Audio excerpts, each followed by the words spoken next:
Randall Carlisle joins us to talk about a lifetime as a functioning alcoholic. He talks about a long, successful career as an evening television news anchor, recognizing that his drinking wasn't normal, and looking back at 4 marriages and having to find a new circle of friends. Enjoy. Welcome to the Illuminate Recovery Podcast. We shed light on mental health issues, mental illness, and addiction recovery. Ways to cope, manage, and inspire. Beyond the self-care we will discuss, you may need the help of a licensed professional. My name's Kurt Nider. I'm a husband, a father, entrepreneur, a handyman, and a student of life. I avoid conflict, I deflect with humor, and I'm fascinated by the human experience. And I'm Shelley Mangum. I am a clinical mental health counselor, and my favorite role of all times is grandma. I am a seeker of truth, and I feel like life should be approached with tremendous curiosity. I ask the dumb questions. I fill in the gaps. The Illuminate Recovery Podcast is brought to you by Illuminate Billing Advocates. Make billing and collection simple with leader in substance abuse and mental health billing services. Verification and analysis of benefits, pre-authorizations, utilization management, accurate claim submission and management, denial and appeal management, and industry-leading reporting. Improve your practice's cash flow and your ability to help your clients with Illuminate Billing Advocates. Today, Kurt and I have the privilege to visit with Randall Carlisle. Randall is a veteran news anchor, retired from TV news in 2017, and now works as a media specialist at Odyssey House in Utah Treatment Center. Randall, thanks for joining us today. Hello, Shelley. Hello, Kurt. Thank you for inviting me. I'm wondering, it's kind of cool to have you on and talk about your story. I know you've shared your story publicly, your recovery story publicly, but maybe just give us a brief history of where you started and how you got where you are now. I started in radio at the age of 14. I won the Ohio State radio announcing contest, and I was offered a job at a little station in a small town in Ohio, a town of about 20,000 people. And I worked there while I finished high school. I went to college at Ohio State, worked in radio there, stayed in radio until I ended up in Detroit at this was before FM, although you guys probably don't remember. It was AM only at the time. That's for us old folks. I worked at a giant rock and roll station in Detroit that hit 27 states and 4 provinces in Canada, and decided, and I read an article in the Detroit Free Press one day that showed what the salaries were for the TV anchor people in Detroit. And I was in my 20s at the time, and I thought, maybe I should try TV. And even though I was fairly experienced by that time, covering news, I ran into a catch-22 when I tried to get a job in TV anywhere in America. And I ended up, the only offer I got was in Colorado Springs. So I went there as a weekend anchor, weekday street reporter, went from there to Dayton, Ohio, to Salt Lake City, to Minneapolis, to Dallas, and back to Salt Lake City, where I was an anchor for probably 23, 24 years at Channel 4. So I've spent some 40 years in broadcasting. You ask about my story, and the background of the story that people didn't realize while I was on TV or radio is that I was a functional alcoholic for a good portion of those 40 years. I always respected the job that I had. I never drank in the daytime, never went to work high or anything like that. And I waited until I was done with the 10 o'clock news at night. And I went home and drank until I passed out almost every night, and then drank a lot on weekends. I didn't think I had a problem for most of those years because I was professionally, I had a really, I had a good career. But personally, my life sucked. I went through 4 wives and blamed it all on them at the time, which we alcoholics tend to do, is to blame everyone else for our problems. And after divorcing from my 4th wife, I finally went into detox up at uni. And then went through their IOP program twice. I'm a slow learner, obviously, with wives and with getting sober. And so the second time it worked, and I've been in recovery for 9 years now. So, and sober for 9 years. Wow, that's an incredible story, and there's so much history there.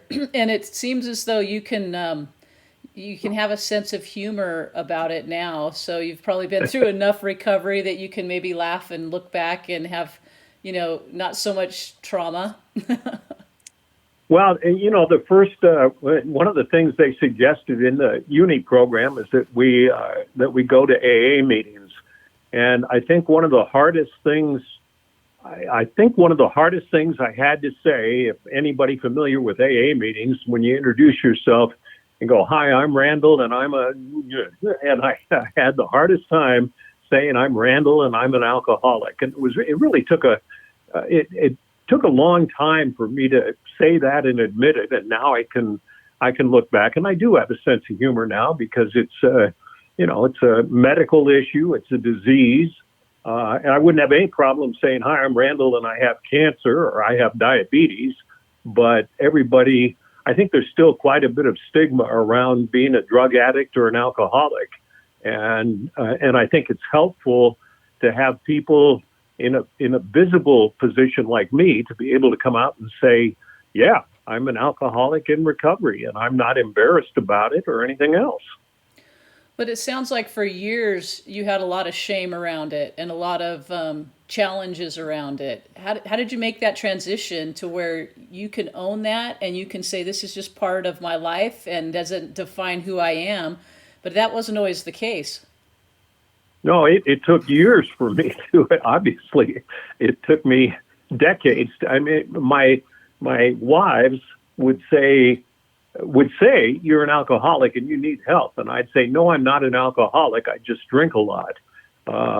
And that was always my response. And I'd say, and even if you look at the first step in AA, you admit that you can't control your drinking and that your life is unmanageable. And I always equated my life with my professional career. And I'd always say, "Okay, I'm managing it." Even though I couldn't control, if I'd have 1 drink, I'd have 10 drinks, and I couldn't control that. But the other aspect of my life, I seemed to be able to control, and that's why it was so hard for me to say I'm an alcoholic. And it took me, after going through the IOP program twice up at uni, it took me a long time to sell myself mentally on the fact that, yeah, this is an issue I have to deal with, and the only way I can deal with it is not to drink and to keep and to stay, change my circle of friends, because all my life surrounded going to parties and drinking or meeting guys at the bar on weekends to watch football games, and I had to change my entire lifestyle. That can't be easy. I've often, as I've talked with my kids and, they'll say, "I don't like this friend," or "I'm having a hard time at school," or whatever. And even to mention change of friends, like you can choose your friends, and they would like, "No, Mom, I can't choose my friends. These are my friends. This is the way it has to be," right? I can only imagine what kind of a struggle that is to have to change your entire social network, right? Because that's a big deal. How does one go about that? I guess I'd say lying a lot of the time. I mean, at first, my friends would call and say, "Hey, are we meeting Sunday to watch the NFL games at a local bar?" And I'd say, "I've got something to do that day. I can't make it." And I just kept, it was sort of a lie. And I kept doing that. And when you keep doing that, you realize that many of your friends have the same thing in common with you, and that was drinking. So, as opposed to being really close friends, because that's all the activities that I did with my friends. We'd go out and play golf and drink on the golf course, or we'd watch games in a bar, or we'd go to a party. And for a while I tried meeting my friends and not drinking while they were drinking, or going to a party and not drinking while everybody else at the party was drinking. And the funniest thing happened was, especially at parties, I realized that people, as they got drunk, were saying the same story over and over again, telling the same joke over and over again, and actually being sober while everybody else is high got sort of boring. And so I realized probably what my wives were going through with me throughout all those years, and so it was a slow evolution of just changing my circle of friends, and I got to know people from AA meetings, and then it became a lot easier when I switched my profession over to Odyssey House, because the thing people don't realize, it's a very abnormal life to work in TV. You go into work at 2 p.m, you don't get done till 10:35 at night, and so the only thing we did after work was everybody'd say, well, let's go out for a drink, which of course I did. And I've been at Odyssey for 3.5 years, and not one time has somebody said, let's go out for a drink after work. So it becomes a much easier environment to stay sober working at a behavioral health treatment center than working at a TV station. I'm curious on this journey. You're in television and you've been there for a lot of years. I think 26 just here in Salt Lake, if I didn't mistake in that number. How do you decide? Because I don't imagine that's an easy transition to decide you're no longer going to be in the public eye and you're no longer going to do, news broadcasting, and you're going to switch to substance abuse treatment. Like, that's not a quick switch, is it? No, and it's not something I contemplated. It was very strange how it happened. One of my reporting beats was covering the despicable homeless situation down on Rio Grande before Operation Rio Grande, the police crackdown down there. And so I was down there frequently, and I also chaired an AA meeting down at the Wiegand Center for some of the people who were down on the street down there. And as Operation Rio Grande was planned and then executed, Odyssey House played a major role in Operation Rio Grande, because we agreed, the first part of Operation Rio Grande was a police crackdown to make the streets safer there. The second part was offering treatment for people who were arrested in the operation who wanted help. And Odyssey, we expanded our services and bought a new facility, actually, anticipating taking many of the people in from Operation Rio Grande.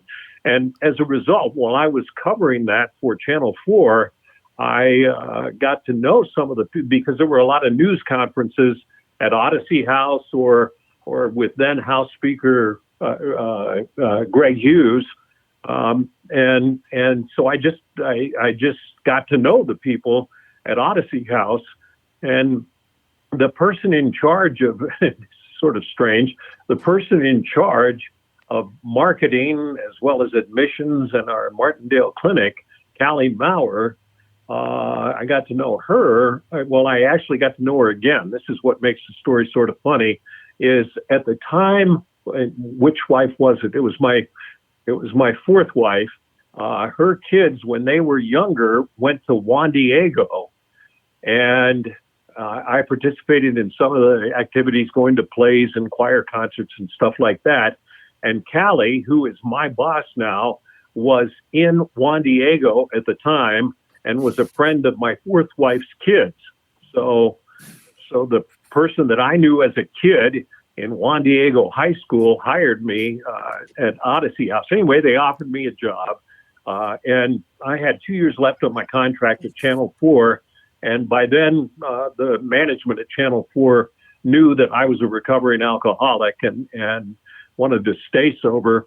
And I went in and I said, listen, I've been offered this job at Odyssey House, and I'm old, and it'll probably be the last job that I hold before I retire, if I ever do. And they graciously let me out of my contract, and I just wanted to try something new because I'd been in broadcasting for so long, and I thought it would be a perfect fit for somebody who is trying to stay in recovery. So I accepted the job and came here, and actually I've never been happier with the working environment than I have been at Odyssey House. Interesting. I know that I myself, as a therapist, have worked in the recovery world. I actually started with an internship at a residential treatment facility not far from Salt Lake.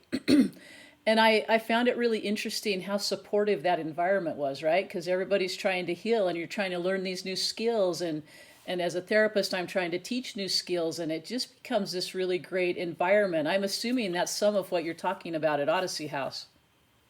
Exactly. And I don't mean to demean the TV industry because it was very good to me for a number of years. But all TV stations, and I worked in a ton of them, are run on fear and intimidation. And there is very little positive reinforcement, shall we say. I'd get off a newscast. I remember in Minneapolis, when we were done with our 10 o'clock news, we had a conference call with the news director, and I might get off a newscast and was thinking to myself, that was a good newscast. And you get on the conference call and the news director would say, that newscast sucked. You guys were awful. You missed the boat here, and here.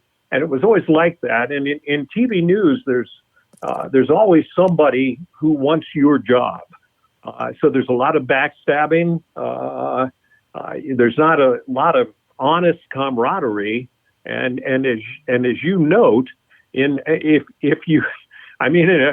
a behavioral health treatment facility, if somebody slipped or relapsed or something, the TV version of that would be, you're a loser, you suck, your life is worthless. But here it's like, if you make a mistake, it's like, well, let's figure out how we can not make the same mistake, or what your thinking was before you went through that. I mean, there's just it's positive reinforcement, because that's what it has to be, because that's the only way to work on recovery. And so the first couple of weeks here, I had a lot of learning to do, because Odyssey is a large organization. And obviously I made some mistakes, and I kept waiting for, the axe to fall, people saying, God, how can you be so stupid, or something like that? And it never happened. And I kept looking around thinking, okay, when it seems too nice here, when is that going to change? And it never did. And so it took me a while to be convinced that this was going to be a positive place to work, because I was so used to negativity in the broadcasting industry. Yeah, well, you've talked about a couple of different things. One of the ones, since you're on Odyssey House and that program there, and that dynamic, you mentioned there's kind of a homeless program set up there. What does that look like? How does that work? How do you get into that program? Because that's, as billers, a lot of the programs that we're dealing with are constantly trying to figure out, how do we add as much value, right? How do we take care of people, help them change their lives, and stay in business, right? And so they try to scholarship people, they try to help people in who just really don't have the means, but they're not in a position to always do that, right? They need a certain number that just actually pay, right? Which is where we come in and help, but that's almost never the case for a homeless program, right? So what does that program look like for you all at Odyssey House? Well, the thing financially, if you want to look at finances, the thing that made Operation Rio Grande successful was targeted adult Medicaid, which the legislature passed. which applied to anybody who was homeless, and so it allowed people who could not have gotten into treatment before then basically free access to treatment, and it still exists. And so it's easier to get a homeless person who doesn't have to pay into a treatment program, as opposed to saying it's going to cost you several $1,000s a month. And so financially, it made it feasible for a nonprofit like ours to be able to have people come in. The problem with homeless, with an unsheltered population right now is an awful lot of them don't want to get help for substance use or mental health issues, and it's not because of money. It's because they just don't want to engage in the help. And I'm not sure how to change that, because we have right now, the city has invited us and some other treatment providers out to something they call resource fairs before they do a cleanup at a homeless encampment area. And we've gone out, and I've personally gone out on several of those, and there just isn't a lot of interest for people to want to get involved in any kind of treatment. Most of the people who are in the unsheltered homeless encampments don't want. That's why they don't go into resource centers as well, is they don't want to live by rules. They don't want to have any guidelines. They basically just want to be free to do whatever they want to do, and that may include substances and just I guess a free lifestyle without any encumbrances that the rest of us face living in society.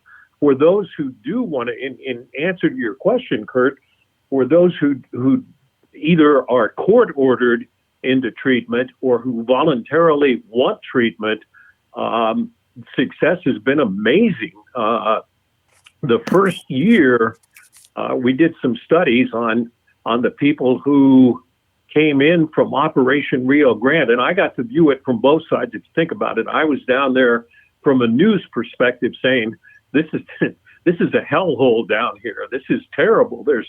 It's an open air drug market. There's prostitution. There's crime. There's everything else.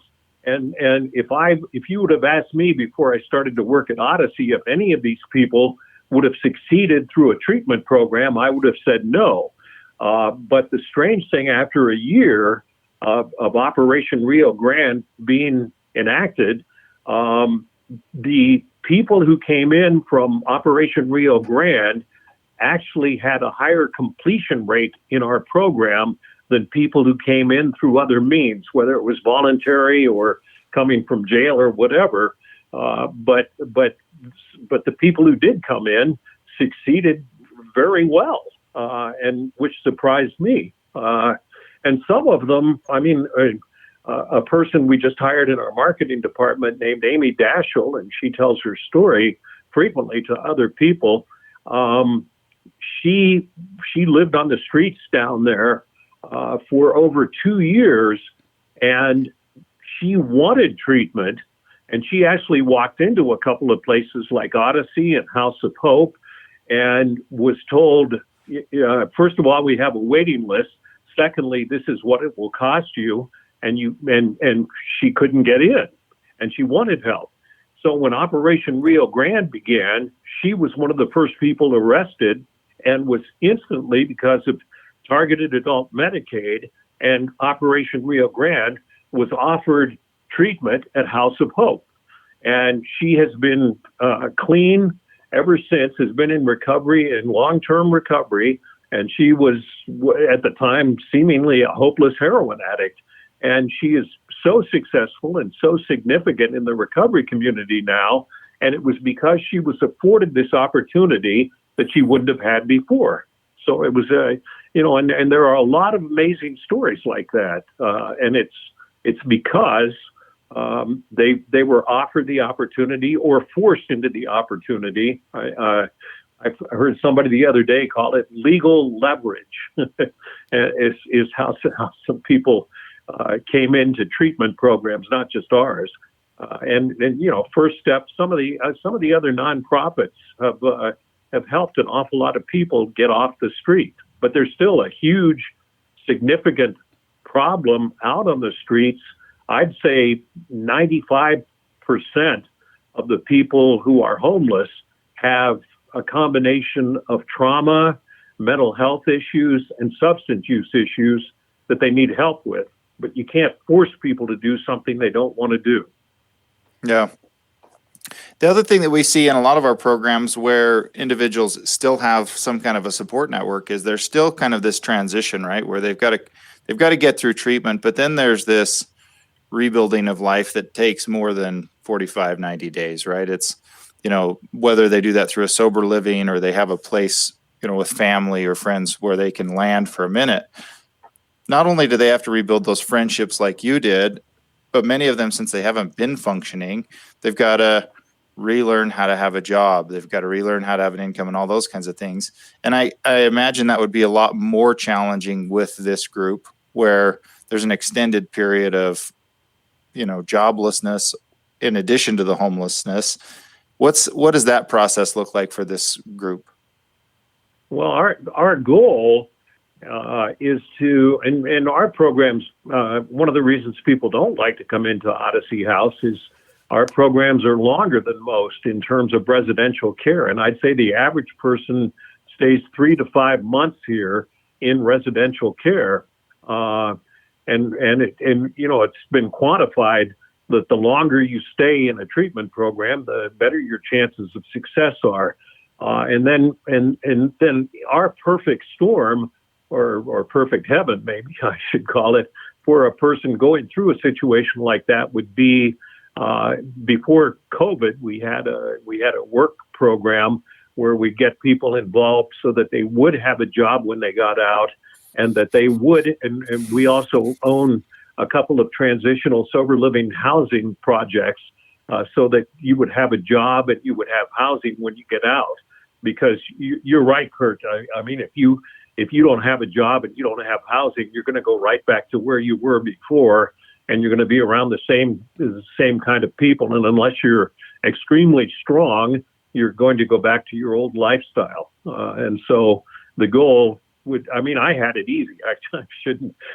Just turning down somebody for a golf game or meeting them at a bar is a lot different than somebody who came from the street and who knows all their dealers and things like that. So the goal is to heal people completely in terms of those life issues, because that has a huge bearing on whether somebody is going to stay in recovery. So our goal is to have anybody who leaves our program have a job, have housing, and in the meantime, excuse me, had been reacquainted with their family in a different light, so that they realize that this person is in recovery and is going to hopefully stay that way.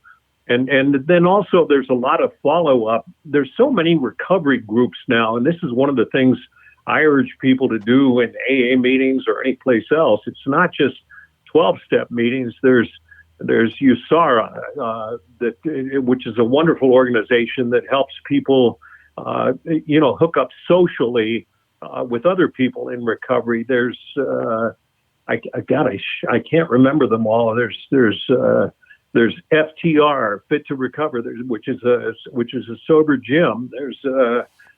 There's groups that go out hiking and biking and whatever. There's sober golf. There's sober softball is huge, and so the key is to get people who have gone through treatment engaged with other groups like that to provide a social setting, a friendship setting, a positive structure when you get out, so that you don't go, to the bar to watch a football game, or you don't go back on the street or hang out with a gang. That's the goal, and it doesn't always work, but it works a lot of the time. And the recovery community, I'm happy to say, is growing by leaps, and there's thousands of people in recovery.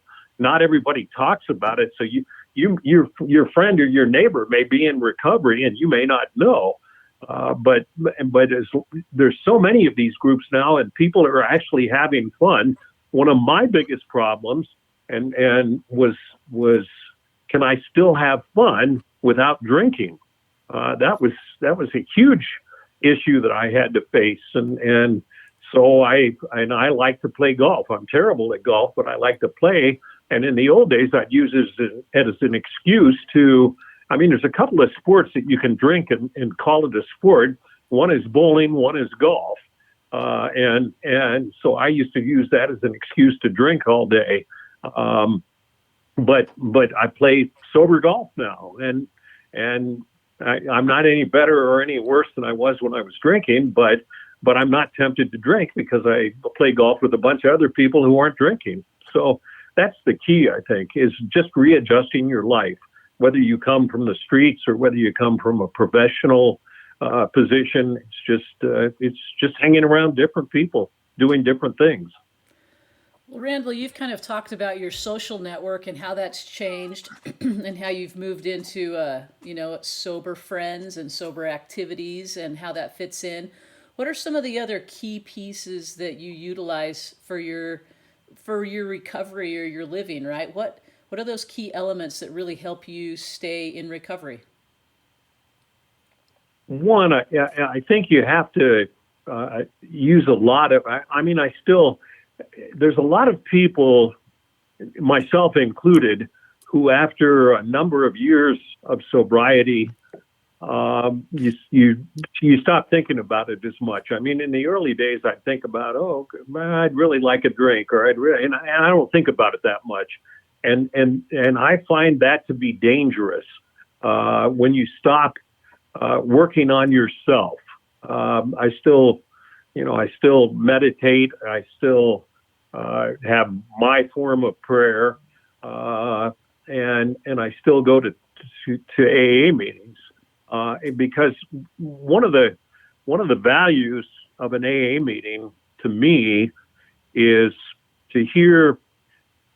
For people unfamiliar with AA meetings, you celebrate certain anniversaries, and you'll see somebody last week who got a 20-year chip because they've been clean for 20 years. And then a couple of weeks later, you'll see that what they ask when they recognize birthdays in AA meetings is anybody in their first 24 hours of sobriety, anybody have 30 days, and the person that accepted the 20-year chip may stand up a couple of weeks from then when they say anybody in their first 24 hours of sobriety, and go up and accept that chip, which obviously means the person who had been clean for 20 years relapsed. And without putting somebody on the spot at an AA meeting, they'll ask a person to tell us about it, tell us your story. And without fail, most of the people who relapse after an extended period of sobriety say it's because they stopped going to meetings or they stopped working on themselves. And it's sort of like, I would compare it to somebody who has diabetes, and they just decided to stop giving themselves a daily shot of insulin.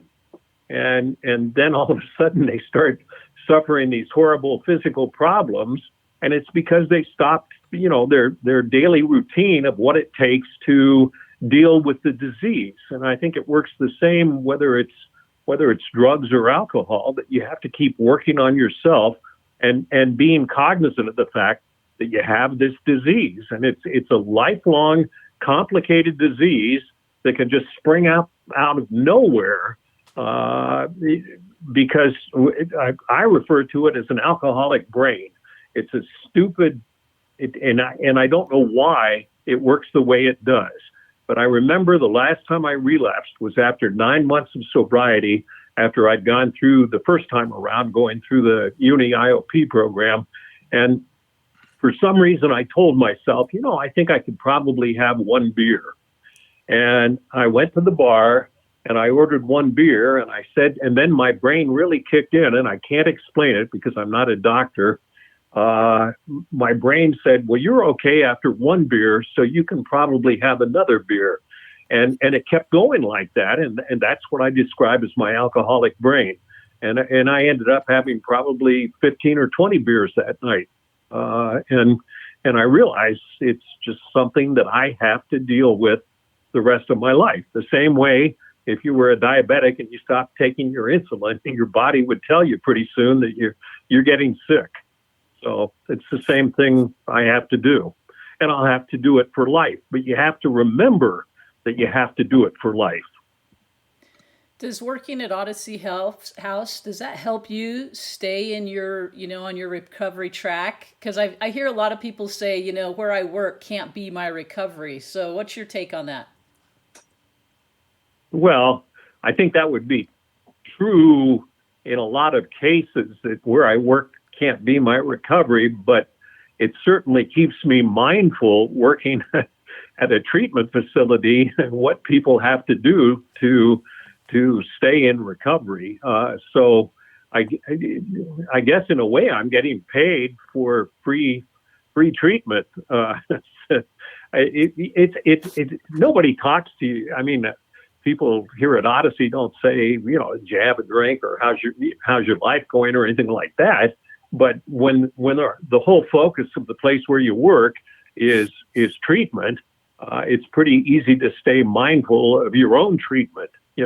So I think it helps me a lot. Although, there's maybe that's not true. I mean, I'm thinking of the medical profession, and there's a lot of people in the medical profession who don't take care of themselves. So maybe it doesn't work that way. For me, it helps. It's just helpful because everything, my job here is positive communications of what Odyssey House is doing. And so I'm thinking all the time about what we're doing, and it always deals with recovery. So obviously that can't hurt. It's got to be a lot easier, like I said, staying clean in a place like Odyssey than a place like ABC4. So definitely definitely has to be a lot easier. You mentioned a spiritual aspect to your recovery. Can you touch on that? What is spirituality? What role does that play in your recovery? I've never been a very religious person, although I recognize the fact that there is some kind of higher power, but I don't know what the higher power is. It could be a god. It could be nature. It could be many things, and it's something that we as humans will never know until we know or we don't know. And one of the things my sponsor in AA told me, because AA encourages prayer and meditation, was pray to a higher power, whatever you picture a higher power being. And I did, and I've never really known for sure what the higher power was, but I did it, and he just said, do it, and do it every morning, do it every evening, and think about something other than yourself. And I found that the act of praying, even if you don't know what it is you're praying to, it becomes a form of meditation, because you start, and I'd pray for help to stay sober, but I would also pray for the people who were meaningful in my life, and for good things for them. And that accomplishes several things. You're sort of in a meditative state, and you're getting out of yourself. And one thing I can say about all addicts and alcoholics is we are very selfish people. Our biggest consideration is, where am I going to get my next drink? How am I going to make myself feel better? We're constantly looking for instant gratification, and which drugs and alcohol provide, as opposed to trying to work through a situation. You just say, okay, I'll consume this drug or consume this drink, and pretty soon I'll forget about the situation I have to work through, or at least it numbs me so I don't have to think about it. And so I still don't know what it is, what higher power. I don't know what a higher power is for me, but I know there is one. I began to notice nature a lot more when I got sober. I was sitting with my therapist at uni, and we were, uni's up on the hill on the East Bench, and it was fall, and we were looking out her window, and the leaves were turning colors. And I remember looking out the window and saying, my gosh, that's a gorgeous red colored leaf, or a bunch of leaves on this tree outside your window. And for me, it was just sort of a casual observation. And for her, it was like this big breakthrough, saying, that's so significant what you just said. And I'm sitting there thinking, what? I looked at a leaf out a window and that's significant. And the point was that I'm beginning to realize the world around me and the beauty in the world around me. And so nature becomes important. I'm looking out right now at some trees, and they're beautiful. And I never, in my years of alcohol consumption, I never really looked at flowers or trees or mountains. I mean, I knew they were there, and I knew that they were okay, that they were nice things, but I never realized the beauty of them. And so, I don't know, my whole higher power could be that we live in a beautiful world. I don't know. No, I love that. And I love the way you own your impression of what your higher power is. And you might not know what it is, but it's certainly working. Yeah, exactly. Now, my sponsor was brilliant when he said, his point was, you know what, even if there isn't a higher power and there's nothing beyond what we have right here, you're not going to know.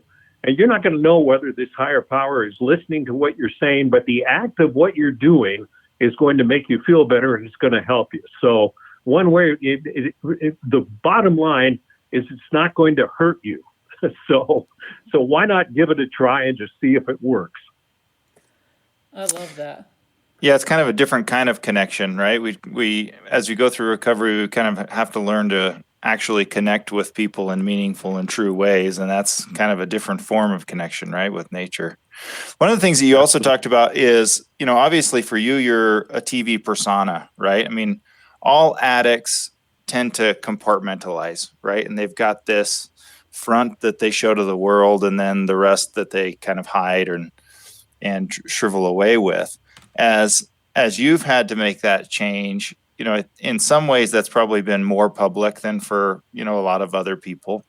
But with the career change, definitely, that changes the persona of Randall Carlisle, right? You're a new and a different person. And how do you feel like that's been accepted? Do you feel like you've had a lot of people who, give you that response of, oh, I would have never known, or oh, I had no idea, or that kind of thing? Or is it, generally positive? Or how's that accepted? For speaking for me first, it was a very freeing thing to be able, because I did live with a lot of shame, because people would see me on TV, and then when I would run into them in person or whatever, they say, "Oh, you do a great job on TV. I really like watching you and everything." And I always felt that I really was not who I was perceived to be on TV. Although I believe I did a good job on TV, and I came off as being relatively intelligent, which I think I am. But there was shame there because I was hiding this one aspect of my life. So it was very freeing, although it took a lot of courage at first to come out and just be honest with who I was. Now, in response to your question, and I was afraid people would, the one thing, like when you asked me, Shelley, tell my story, the one thing I always say when I tell this story is that I never went to work drunk, never went on the air drunk, because that's very important to me that people, if I say I was a functional alcoholic for 40 years, the first thought will be, you mean while I was watching you on the 10 o'clock news, you were drunk? Yeah, and I don't want that to be something that somebody thinks, because it's important to me that I did a good job while I was in TV news, and I was sober at the time. So I say that right off the bat because that eliminates a lot of questions. People saying, when I saw you, you sure looked sober while you were on TV. You know, say, well, I was sober when I was on TV. But in response to your question, it's been pretty positive. I have found very few people being judgmental, some people being surprised, probably more people being surprised, but also very positive, saying, you know, right, thanks for telling us about that, because you know what, I have a brother like that, or I have a father like that, or I have a cousin like that. And people find it sort of freeing to know that a quote normal person is suffering from an addiction, and it makes it easier for, or maybe the person that I told is also suffering from the same addiction, and realizes that you can get help. And so I found very few people who negatively judge me because they believe it's a moral decision that I made to drink. And maybe it was at first, but it certainly wasn't for the last 30, 40 years. And that's what people don't realize about addiction, is that yes, you had a choice when you began. You had your choice of taking, you know, opioid pain pills, or maybe you didn't have a choice, and when you took them, you didn't know you were going to get hooked. And then when they became too expensive and you couldn't get script for them, you turned to heroin. Now, you know, to me, that's not a moral decision. That's a disease that you're dealing with. And with me drinking, when I started drinking when I was a kid, I felt insecure around other people, and drinking gave me courage to be around women, or girls at the time, and to be around friends. And so it was, you know, I don't think it was a moral decision. It was just something I did. And then when my body reacted the way it did and I became an alcoholic, then it becomes a physical problem. So I don't feel like I've been judged, except by very few people. And it's been mostly positive and mostly surprise, shock. Oh, I didn't know. I would have had no idea. Those kinds of responses, or people who are dealing in their families or their close relationships with somebody who is dealing with addiction, saying, thank you very much for coming out and just telling your story, you know. And I don't profess to all I can do is speak of my own story. I don't profess to have knowledge about how things work for everybody else, but I do know you have to initially face the fact that you have a problem and then try to deal with it the best way you can deal with it. I'm wondering, Randall, you talked about having insecurity as a teenager around the girls and in social settings. Does that still exist for you today? Probably. Yeah, well, not as much. You know, it's really funny that with recovery, I don't feel so ill at ease in social settings. I did initially. It scared the hell out of me you mean I could go to a party with people and not drink? What am I going to say? What am I going to do? I'm single. How am I going to date somebody? I don't know that kind of stuff. But with long-term sobriety, I feel more confident around people. I always felt insecure, especially if I wasn't drinking, because drinking gave me the liquid courage to ask a woman out or to just interact with people at a party. So no, I don't feel that anymore. It was unfortunate that I felt that way when I was an early teenager, and the first party I went to when I drank, it was like, oh, this is great. I all of my insecurities are gone. I'm going to drink all the time when I do this. You know, saying that was unfortunate. I had that experience.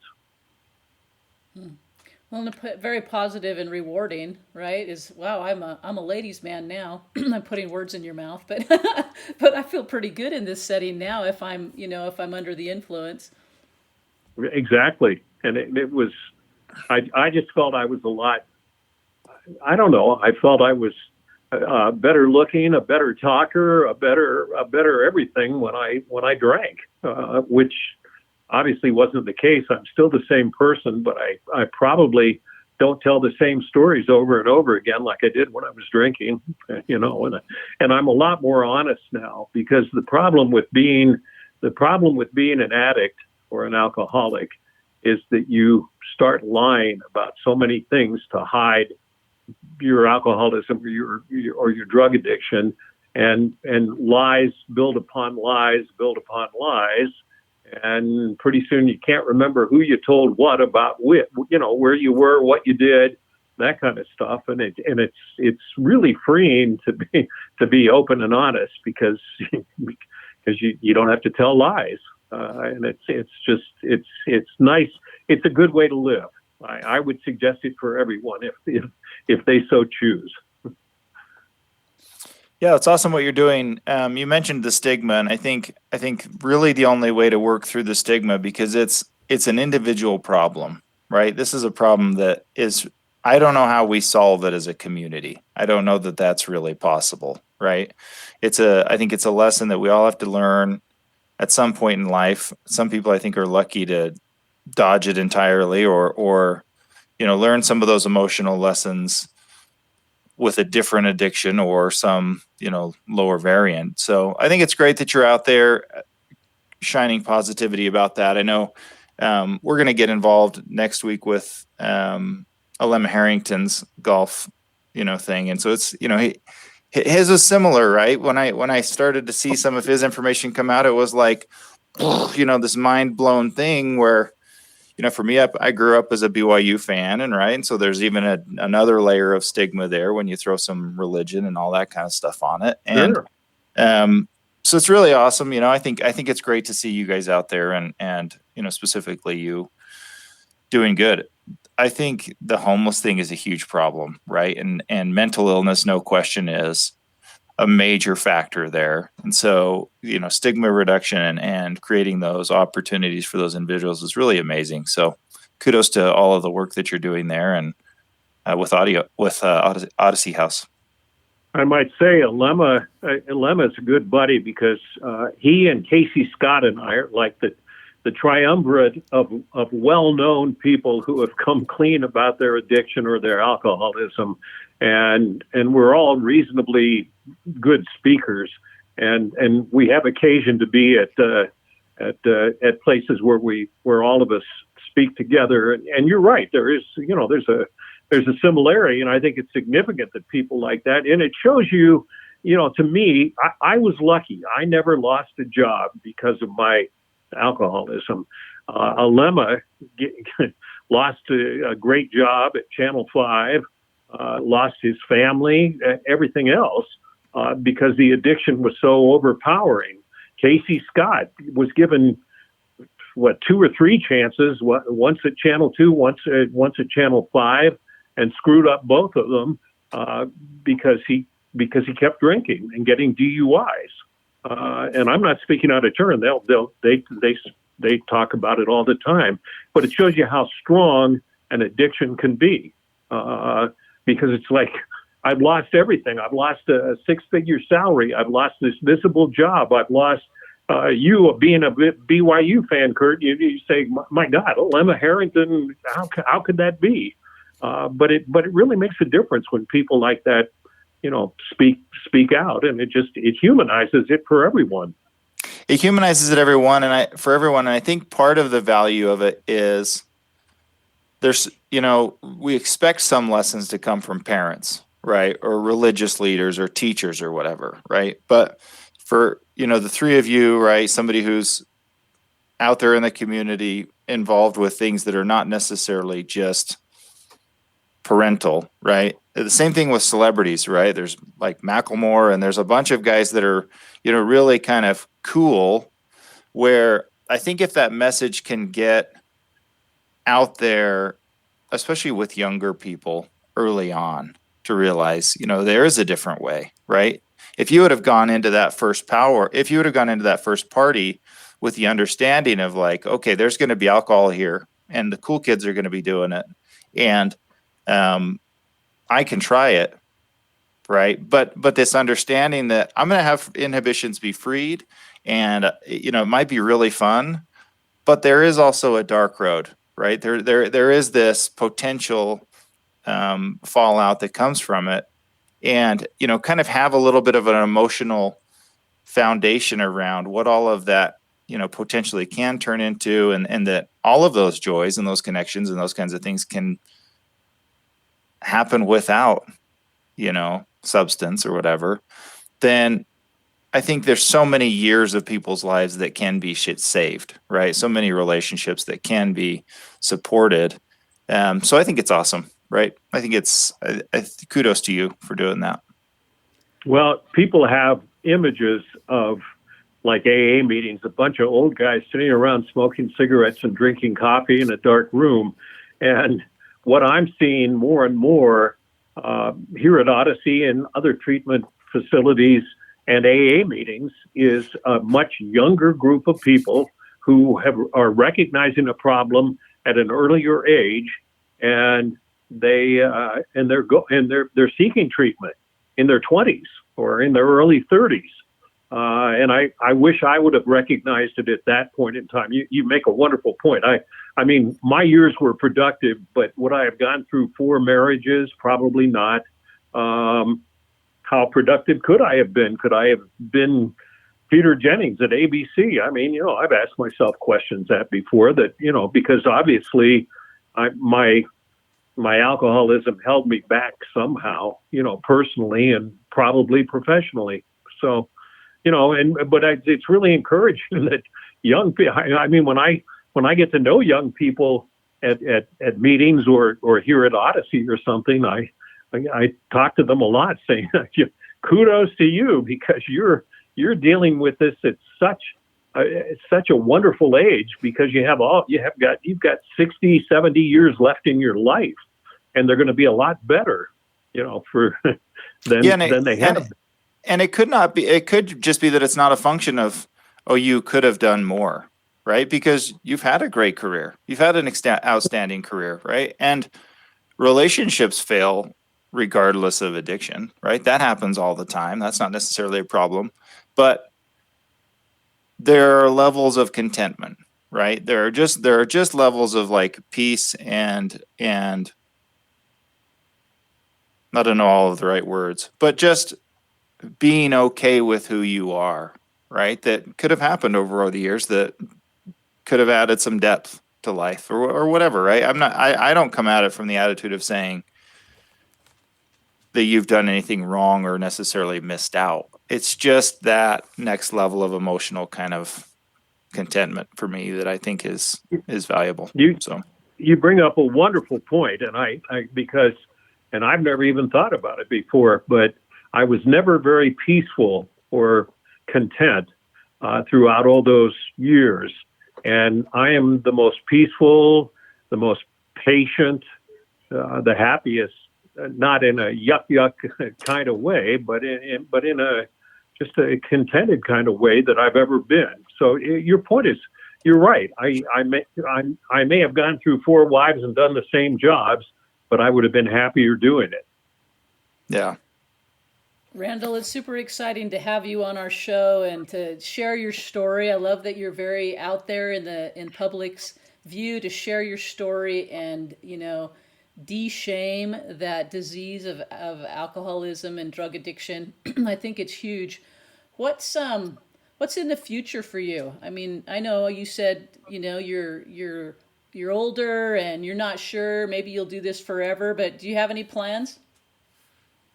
Not really. I'm very happy working here at Odyssey, and I'm not sure what retirement would look like for me. And as long as I can contribute here, I think I'll stay here. And I hope that I'm cognizant enough to realize when I'm not contributing that it's time to call it quits. But I've traveled all over the world, and I've done pretty much. I've done pretty much my bucket list, and so I'm just not sure what I would do after this. But I do know I'm not going to take another job anywhere or do anything like that. But I don't really know. One of the things we tell ourselves in recovery is just to live one day at a time. And I, in my old days, I'd always say, where can I go next to make more money or do this or do that? And I'm happy with each day, and I just don't really let the future concern me very much. It'll take care of itself. I think that's huge wisdom to share is, and I think it goes back to what Kurt talked about, is that contentment with life. It certainly shows, and it shows the recovery process that you've been engaged in and that it really has made a difference in your life. So kudos. I love it. Thanks so much for being with us. Is there any last words you want to share with our audience? No, I don't find myself a very wise person. I don't offer advice to people. It's just significant if you've got a problem in life, whether it be addiction or alcoholism, or which is an addiction. The solution is different for every single person. The road to happiness is something everybody should pursue, and they need to do it in their own way. It's like, people say, well, you work for Odyssey, so I've got a daughter who is whatever, is dealing with this substance use issue. And frequently I'll say Odyssey may not be the right place. Maybe this other place is. Maybe she doesn't need a place. Maybe, there's a million different, there are a million different things out there to help people, but you have to know that you want to seek help, that you're not happy with life the way it is, or if you are, keep doing what you're doing. It's just, everybody needs to pursue their own road, and everybody takes a different route, and hopefully everybody can find peace and happiness. I wish, I know it'll never happen in my lifetime or probably anybody's lifetime, but it'd be really nice if we had a more peaceful, loving kind of world. I know that sounds like, I grew up in the hippie 60s and 70s, and everybody was preaching love and things like that. But that was a worthwhile goal. Now, they were using pot to get there, but it still was a worthwhile goal, and I still think it is.